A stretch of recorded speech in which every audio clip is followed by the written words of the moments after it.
Hey all, here this morning with Kevin. We're going to talk a bit about how we use AI, what the setup is, show it off a bit so that we can share knowledge, and then you can pester Kevin with all kinds of questions about how do you get such a sweet setup as well. So with that, let me throw it over to you, Kevin. How do you use AI? Good question. I use it a bunch of different ways. And I think today I want to hone in on a particular way that I've been working on for mostly side projects. So like the way I see AI and just generally like software engineering, there's like always a series of constraints that we need to manage no matter what project we're working on. If I am writing protocol code that's going to end up on chain, it should probably have a different amount of scrutiny and like effort and like time spent reviewing the code versus if I'm building just a side project, a hackathon project where the success criteria is that it works or it doesn't. I have a very different process for each of these two things, where for one, I'm going to be the bottleneck reviewing code for most of the code, pretty much my day-to-day kind of work code.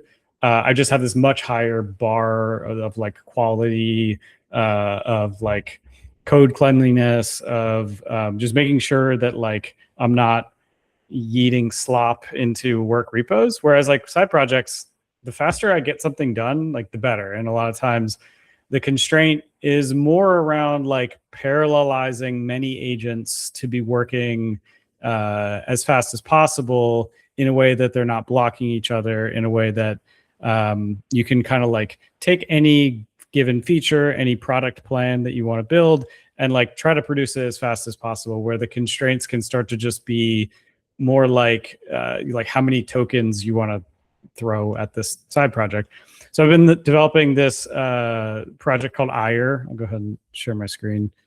I've been using this to build itself quite a bit. So it was a fork off of OpenAI's Symphony, which originally it was just like a really bare bones repo that made it so that you would have like a linear project. And if you would create issues in that project, it would have a listener that would spin up agents to go work on those issues.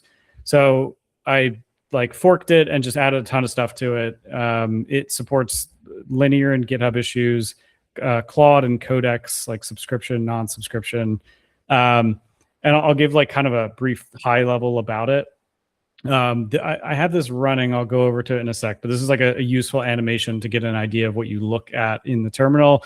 These are a series of agents working on different tickets with like different complexity rating. So if I think a ticket is like a 1 to a 5, I can tell it to use different amounts of effort. I have it like poll the agent to give these little progress recommendation or like guesses. And then I have this like shared message bus that we see where an agent auto subscribes to the ticket and the PR that it's working on, as well as any other blocker tickets, so that it'll know the second that it becomes unblocked by another agent. So it's like basically this setup that is very optimized toward just like maximizing the number of agents being productive on a given project. I have a lot of work put into sort of like optimizing to make sure that we can like get as much out of the machine that you're running on as possible. So it'll sort of like do a lot of analytics and track how much of your processor you're using, how much memory is getting used up. And so like, I think the best way to think through this is just going through an example project of something I would use for Aiur. So 2 weeks ago, Zapper .fi or .xyz, whatever, they announced they're closing down. I'm sad. It was actually a really cool, useful DeFi dashboard that I used all the time to track my own. I've got assets on, a bunch of different chains, a bunch of different wallets, and it was just like a nice, easy kind of read-only dashboard.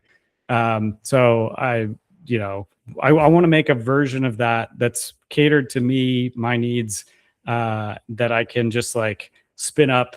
I might spend a couple hours built like working one-on-one with a really heavy like Fable or Opus 5 agent to come up with a plan, to break that plan down into a bunch of tickets, I'll work with Claude Design to get like a prototype.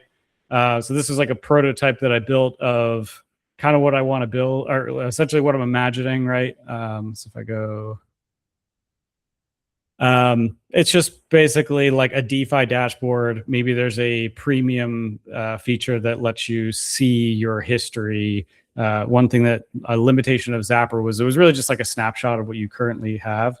It would be really neat to see kind of what I have over time and maybe project, given APY, like what I might have in the future, whatever.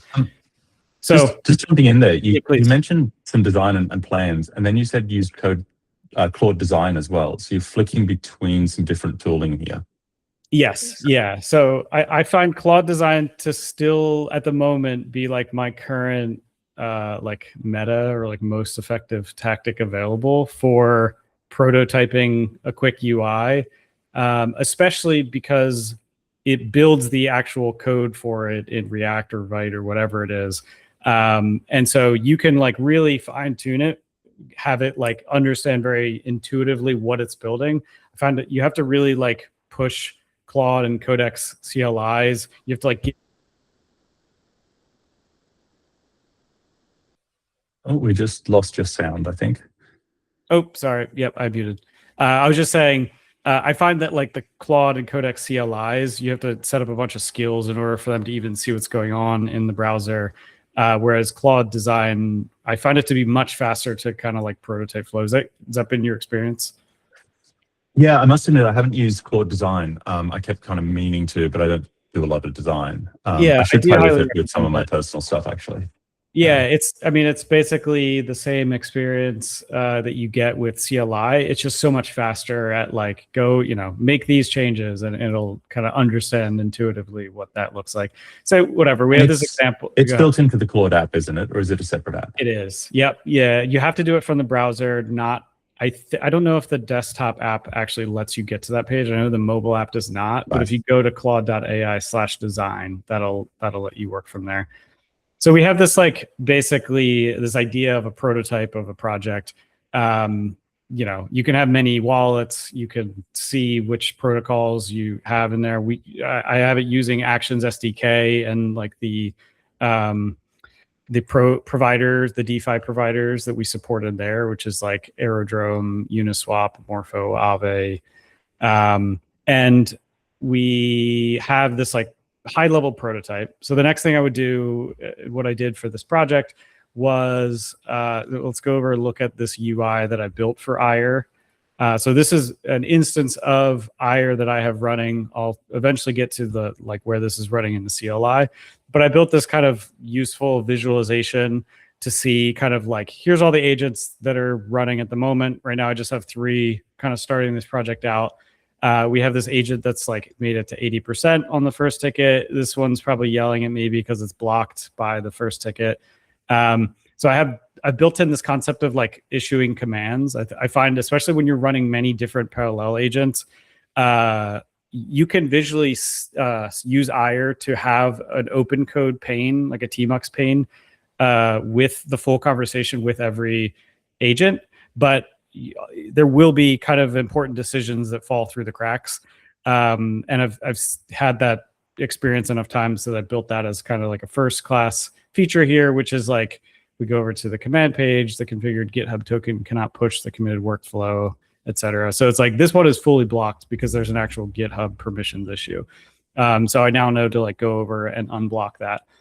But the important piece here is like when I'm sitting down to build a bigger project like this crop tracker project, I have like a prototype of what I eventually want to get to, and I'll work with an agent to take my vision of it. I'll have like a pretty long back and forth conversation with it, have it like fully understand the scope of the project, break that down into as many sub pieces as possible. And then I have this concept of a build order, which is like, what is the ways in which we need to break these tickets apart, understand which tickets are blocked by other tickets, and then which tickets can be worked on in parallel. So the build order view for this like crop tracker MVP is like pretty gnarly because this is a pretty big project. And I have this little like thing where you can kind of see which tickets are blocking which. If I zoom in just a little bit, these are each tickets. Like one initial ticket blocks the rest, which is the like initialize the mono repo. And then once we have a mono repo, I can do some platform tickets. I can do some like core tickets. I can do some web tickets. Once I've got those done, that kind of unblocks some new tickets. And so it's essentially, I'm using Aiur to run, you know, maybe initially one agent, and then I can go up to 5, 6, 7 agents. And then as there's like more surface area of the code base to work with and to like attach more agents and more code onto, you can end up getting to like 10, 15 agents. Now, I'll say this again. When I'm working on a side project like this, one, I'm not going to have any write functionality. I don't want to worry about like losing money in DeFi for this project. Zapper did play around with having write functionality early on, and then eventually became mostly like a read-only dashboard. So I'm content with it being read-only. And therefore, it's like success is basically, does it work? Am I getting really values that are accurate to my positions on chain, or does it not? And so for this, I'm less worried about reviewing every single piece of code that goes in here. I have the capability of like driving any of these agents in real time. I can open up the conversation. I can see like, oh, yo, you're doing this wrong. I would go about it this way. And of course, I can always stop it at PR review. I built in this kind of like event, this as part of the event listener service.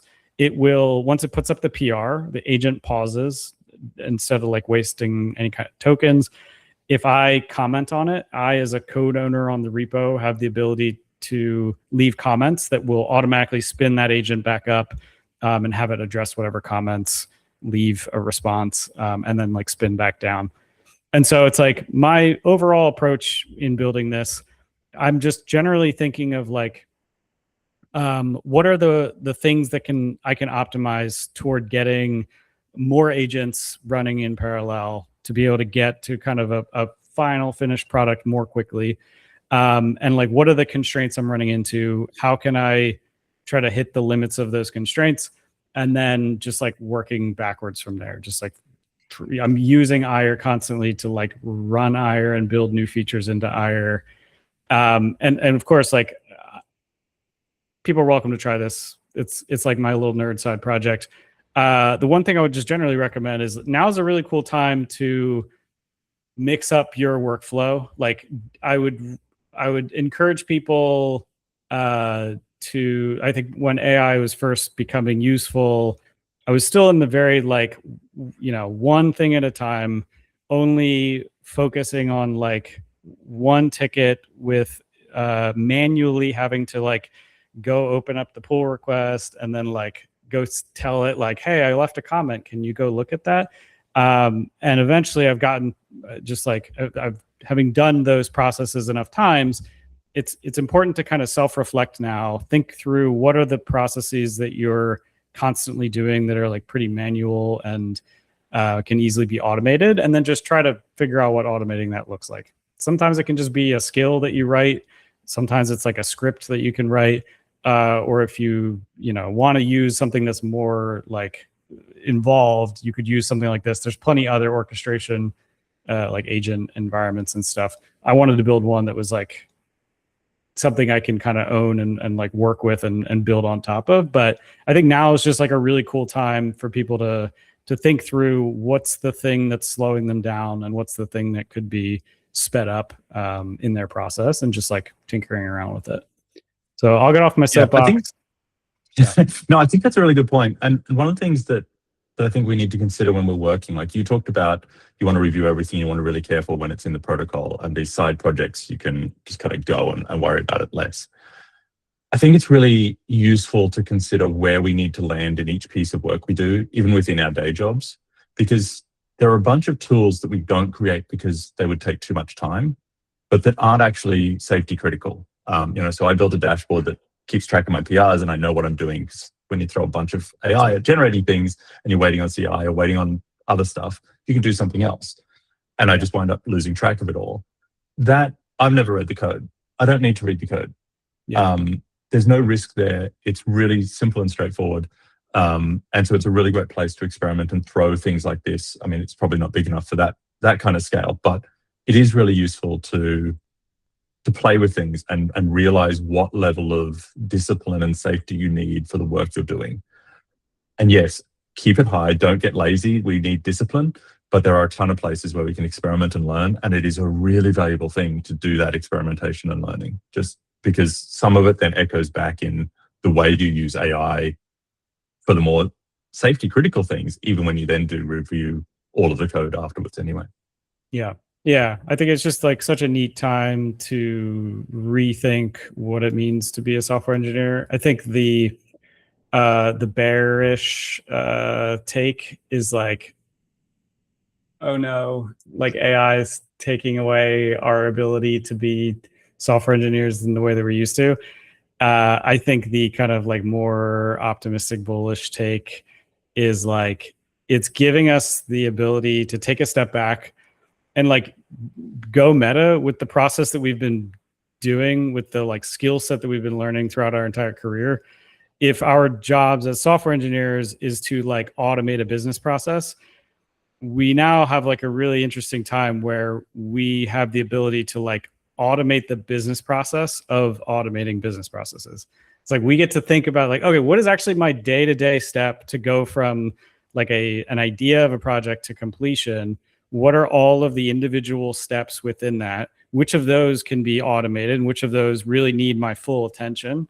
And then like, you know, how do what are the metrics that I care about optimizing for? Like, what do we want to maximize for this particular set of constraints?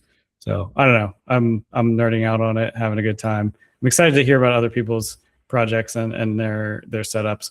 I've got other, you know, perspectives on more, you know, high quality bar work type projects. And I think we'll probably get more of that from some of these other videos chats. So looking forward to it. Yeah, one thing that I do find interesting is kind of everything we've seen here is in the web browser. You haven't shown me a terminal at all. Yeah. Let me actually, I did cool. say I'll share that over. Yeah, one final thing is like once you, I think I've been getting a lot out of like visualizing it. I started very much focused on just the CLI. I have like a little terminal UI I'll show off. And then once I got that to the point where I was like pretty content with it, being able to visualize stuff like this, like, okay, so wave one is like there's a single ticket. It's very low lift. When I get down to like wave 5, I would be technically capable of running like 25 agents at once. That is like the brunt of the work. But with that many agents kind of working in parallel, it actually won't necessarily take like an incredibly amount of time longer than it would if it was just someone doing one ticket at a time. But yeah, let me actually, final thought here. I'll just switch over to the terminal. And yeah, typically it depends on what I'm doing. I have this concept of a role called the executor. It's the either person or agent that is running Aiur in the terminal. So at the moment, when I visually see Aiur in the foreground, like we have here, so on the left, we've got the 3 agents. This one was blocked that we saw earlier. This is like the event bus of agents pausing and unpausing and like checking in with progress updates. And then on the right, I've opened up the first ticket and we see like that particular agent was working. It has a default to just run on autopilot. It has a pre-prompt with any necessary context that it needs to know what that looks like to just get this ticket to completion. And I even do a lot of other optimizations. Like if I have 10, 15 agents running in parallel and they all try to run the test suite, it like destroys my processor and I can't have that happen. So I'll like at a certain point, we'll start to tell agents like, if you're going to run the full test suite, like let CI do that. Like you only run the tests relevant to your thing. So there's like lots of cool little optimizations like that. I was going to say, the terminal UI here, I am the executor role because I'm looking at it and I have my own agent that is monitoring it alongside. So this is like a single conversation I'm having with one agent that is like, if anything happens, it's going to pull it to the surface for me. If an agent gets like stuck or just is like constantly spinning its wheels, things that wouldn't necessarily show up in the UI if it's like the workspace gets blown away or whatever, then that agent's role is to just like check it every so often. Or I can also, what I often end up doing, especially if I don't care about like looking at the agents doing the work, I'll just have an agent run Aiur itself in like a background mode where it is capable of getting all the same information through CLI commands. And then it will just give me the kind of high level updates. It will manage conversations with agents. It will like unstuck each other. And a lot of time I'm actually having another agent be the executor that is running this like suite of 10, 15 agents. And I think at the end of the day, like, you can only split your focus so much and still be effective. So I think like the one-on-one conversation with an agent isn't going anywhere. I think the ability to have this like overseeing agent with the context of the entire project, where we're going, how many to be running in each phase. Can I squeeze more CPU out by adding another couple agents here? Am I hitting limits? Like having a one-on-one conversation with an agent, I still find to be just the most effective way to go about it. And then what I think Aiur does, and just like the thing that I think we have to think about when we're building these features with like a bunch of agents in parallel, it's like, what level of detail do I need to care about for these particular sets of tickets? Like, do I even need to see these conversations, or do I actually need to be pretty involved in them? So anyway, this is the CLI view of it, and so you can kind of like go back and forth with both of them. That is really cool. Yeah, this is the Ferrari end of AI setups, I think. Thanks. It's all open source, so go try it out. I'll end with like the nerdiest piece that I've got with this, which is a plan for the next feature. Have you heard of the Stream Deck? It's like popular with Twitch streamers. Oh yeah. So this is this is a Claude design UI of Aiur that I've been using and building in parallel, and just kind of like keeping this as my up-to-date version of it. This shows like some of the analytics stuff that I can see, like the CPU uses of agent. But the next feature that I'm going to add to this is support for the Stream Deck. It's basically just a set of buttons that have little LCD screens on it. And so you can like see agents running on each button. There's these little like scroll wheels that you can scroll through the agents running. And then you can like do really basic stuff with whatever agent you're doing. So you can like pause an agent. I want to add like a mic button so I can just like voice to text to drop some message to that agent. Or if I wanted to even like, this is the dumbest thing ever, it's probably not going to work. Who cares? Look at like the logs of that agent. So like this would be the live view, or if I wanted to go back to like when it emitted, so it like ran a full test suite, then I could go through there and kind of like look back at that particular log and just like step through all the logs. Anyway, it's been a lot of fun. I think you can get carried away just like adding a ton of features, especially when it's like the workflow for this is me doing something else. It's like me going on a walk and just getting a notification. It's like, hey, this thing's done. And then I got to, spend 5 minutes to give it some more context, and then it'll go work for another few hours. So it's been a ton of fun.